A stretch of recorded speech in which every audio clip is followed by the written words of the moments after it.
انتهای شارع علی ابن ابی طالب علیه السلام محله‌ای به نام نخابله است که محله شیعه نشینه. یک آرامستانی اونجا هست. ما به تحقیق متوجه شده بودیم که نجم خاتون سلام الله علیها مادر حضرت رضا علیه السلام اونجا مزاری دارد. تا حالا هیچ جا نگفتم. من برای ضبط برنامه سر مزار مادر حضرت رضا سلام الله علیه رفتم. در حین ضبط برنامه توسط وزارت اعلام اونجا و وزارت امر معروف و نهی از منکر دستگیر شدم. رنگ چفیه‌های اونها میگه که چقدر خطرناکن. از این چفیه قرمزایی که مربوط به اطلاعات و امنیت بودن من رو دستگیر کردن. یعنی ما رو بردن به قسمتی که سارقین بزرگسال بودن. گزارشی نوشتن مبنی بر اینکه اینها لمس و تبرک می‌کردن و می‌خواستن از خاک اونجا برد. دلم شکست. به امام رضا گفتم من اینجا آمده بودم برای مادر شما گزارش بگیرم.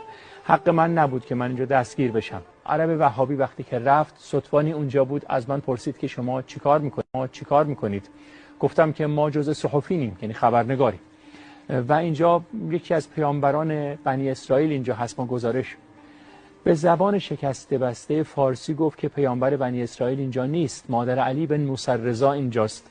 ما خودمون شیعه ایم اما تقیه میکنیم، فقیریم، نمیتونیم به زیارت امام رضا بریم.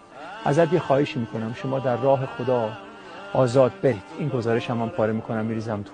هر وقت مشرف شدی منو یاد بکن. یه نفر تو مدینه دلش واسه امام رضا تنگه. خدایا نیومد که من مشهد بعد از اون برم یاد این مرد نیفتم.